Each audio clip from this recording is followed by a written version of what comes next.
Yo les amis, j'espère que vous allez tous très bien.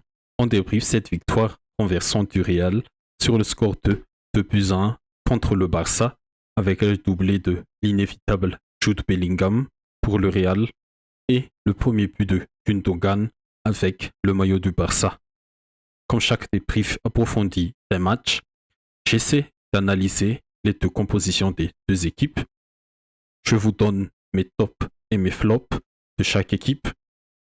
Et sur ce classico, je vais donner une réponse à la question comment le Barça a-t-il perdu le maîtrise de la rencontre et comment le Barça a donné à Bellingham son heure de gloire.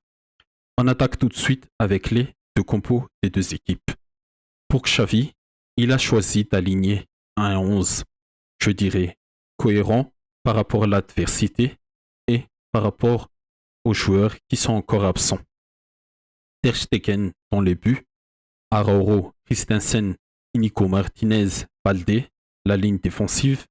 Le milieu a été compensé par Gavi, Gundogan et Fermin, et le trio d'attaque était João Félix, Ferran Torres et João Cancelo.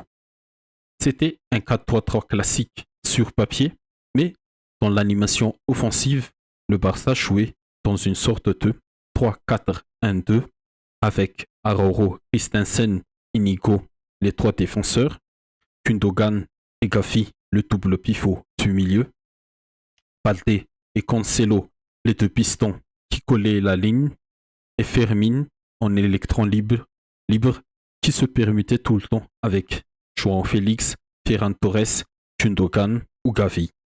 Et dans la phase défensive, je dis bien la phase défensive, les Catalans ont joué dans une sorte de 4-3-3/5-4-1.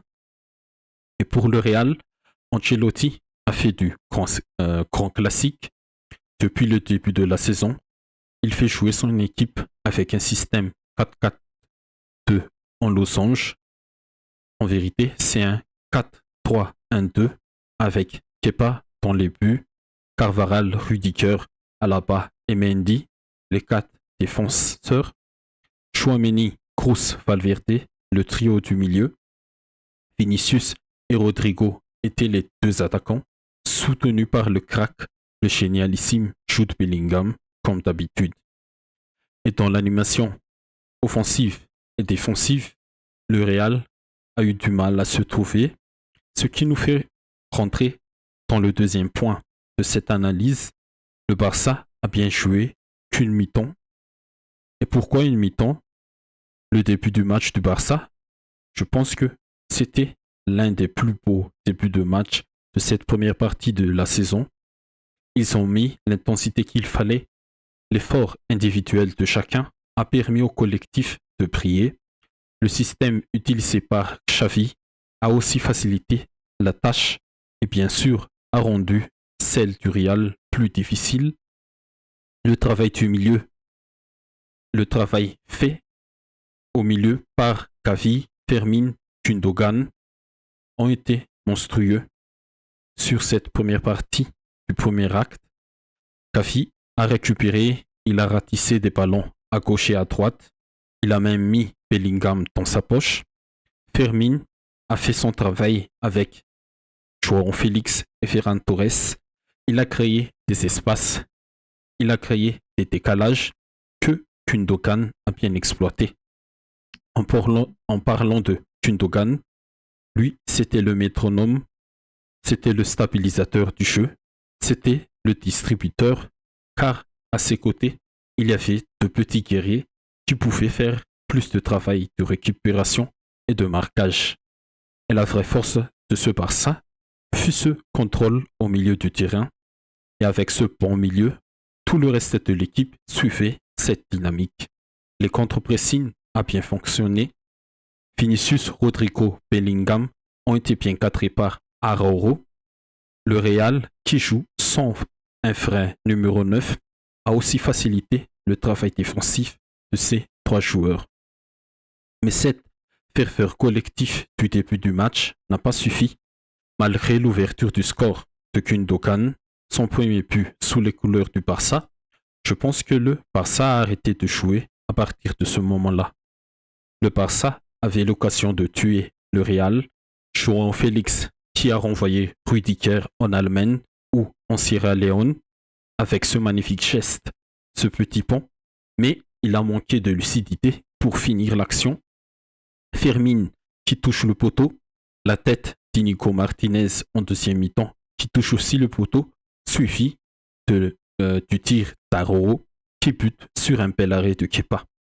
Des occasions ratées à gauche et à droite, des actions d'attaque rapide qui pouvaient être exploitées avec João Félix ou Baldé qui partaient dans le dos de la défense du Real, mais ils ont préféré temporiser le jeu. Des actions comme ça, c'est-à-dire des espaces des espaces à exploiter dans le dos, il faut les exploiter bien évidemment, mais surtout, il faut les concrétiser par les buts, surtout face au Real, parce qu'on connaît trop cette équipe. Ce sont eux les vrais bandits, dirait Stan Diop des Outsiders, et c'est là qu'on rentre dans le troisième point. Le Real a bien exploité la faiblesse du Barça. Au retour des vestiaires, le Barça semblait contrôler et maîtriser la rencontre, mais ce fut un faux scénario.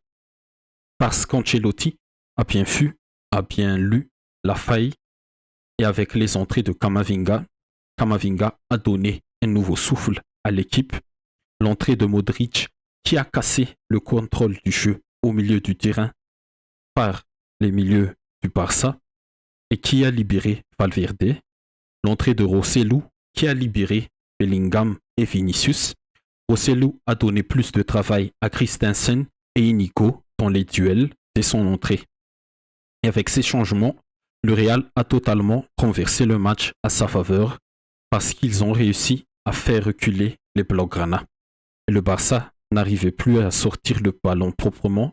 Le pressing merengue devenait de plus en plus intense. Et résultat, d'une magnifique frappe missile, une fusée, Bellingham a égalisé. Le but est très beau, c'est magnifique, mais erreur de la défense des milieux barcelonais qui n'est pas sorti très rapidement sur l'onglet et qui lui a donné tout le temps pour armer sa fusée dans la lucarne de Ter Stegen. Un partout, les entrées de Lewandowski, Rafinha et Lamine Yamal n'ont rien apporté aussi au Barça. Lewandowski et Rafinha, je comprends quand même, ils reviennent de blessure, ils n'ont pas le rythme et on ne peut pas aussi mettre toute la pression, tout le sort du match sur le jeune Yamal. Si le Barça a mené 3-0 ou 4-1, je pense que ces trois-là se seraient bien amusés. Mais sur cette situation, il y a un partout, ils sont en manque de rythme. Tu les fais rentrer dans un match qui n'est plus en ta faveur, c'est très très très difficile. Mais la plus grosse erreur, je pense, c'est l'entrée de l'inévitable Oriol Romeu. Rien à dire sur lui, il n'apporte rien à l'équipe, que ce soit la stabilité ou la sérénité. Et dans ce type de match, comme celui-ci, c'est pas du tout une bonne option. Je m'attarde trop sur le Barça parce que c'est mon équipe, mais le Real a fait leur match. Il faut mettre la lumière sur le match du Real, surtout sur la deuxième mi-temps. C'est un match type façon Real Madrid et avec un Jude Bellingham, tu peux tout inverser en une ou deux actions. Son but victorieux dans les temps additionnels montre une nouvelle fois la capacité qu'a cette équipe d'aller chercher la victoire, surtout que la physionomie est en leur faveur. Et c'est ça la force du Real, même s'ils se font dominer tout au long du match, mais quand ils sont encore vivants, rien ne peut les empêcher de gagner. Mes tops et mes flops, pour le Barça, mes trois top joueurs sont Gundogan, Gavi et Fermín. Ces trois milieux, c'était la sérénité, la stabilité, le dynamisme du jeu qui force les autres à suivre le rythme. Malgré la défaite, ils ont montré leur talent, leur qualité, leur complémentarité. Et mes flops pour le Barça, ce sont deux personnes Xavi et Roméo. Ils sont complémentaires à eux deux. Ils ont tué le match pour le Barça. Pour le Real, comment ne pas mettre Bellingham en top avec son doublé? C'est la récompense d'une équipe qui a su reprendre les choses en main. Et je mets aussi Camavinga et Modric à côté de lui. Ces deux joueurs ont complètement changé le visage de toute l'équipe madrilène. Et du coup, mention spéciale à Don Carlo qui a su faire les bons changements au bon moment pour redynamiser son équipe.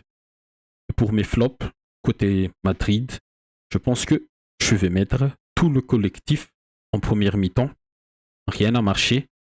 La défense, le milieu, l'attaque, rien n'a marché.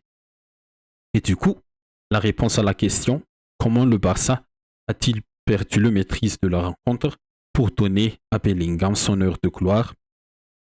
C'est très simple, les Catalans ont bien joué, mais ils ne sont pas su concrétiser leur moment de domination et de maîtrise pour tuer le Real Madrid. Et c'est ainsi que le Real a profité de cette occasion pour renverser complètement la rencontre avec le coup tactique d'Ancelotti et le sens du but de Bellingham. Un grand bravo aux Madriliennes pour cette victoire à la Real Madrid. C'est tout pour cette vidéo les amis. J'espère que ça vous a plu. Si c'est le cas, n'hésitez pas à liker, à laisser un petit commentaire, à partager la vidéo à tous les amoureux du ballon rond. C'est pour le référencement, ça aide beaucoup. Et surtout, n'hésitez pas à vous abonner à la page Facebook et à la chaîne YouTube si vous ne l'êtes pas encore. Merci à tous et à la prochaine. Ciao.